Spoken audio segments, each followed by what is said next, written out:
শুভ সকাল। কেমন আছো বন্ধুরা? নিশ্চয়ই ভালো আছো। আমি না গ্রাম থেকে দেশে গিয়েছিলাম। ওখান থেকে একদম চাষ ছাড়া একটা বিশাল আকৃতির শোল মাছ এনেছিলাম। আর শোল মাছটা একদম বোঝাই যাচ্ছে যে একদম বেশ বয়স হয়েছে। আর এই শোল মাছগুলো খেতে অনেক মজা। তো আজকে শোল মাছটা রান্না করছি।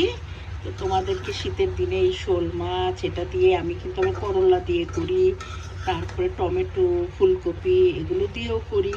অনেক কিছু দিয়েই শোল মাছ খাওয়া যায়, লাউ দিয়ে রান্না করি। তো আজকে যে সুধা ভুনা করছি দো পেঁয়াজা, শোল মাছের দো পেঁয়াজা, তাই তোমাদেরকে দেখানোর জন্য আমি এই ভিডিওটা করেছি।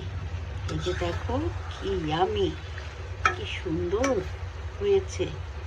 তোমরাও মাঝে মাঝে এই শীতে শোল মাছটা খেয়ে দেখো। শোল মাছটা কিন্তু শীতে অনেক স্বাদ বাড়ে মাছে। ভালো থেকো, খোদা হাফেজ।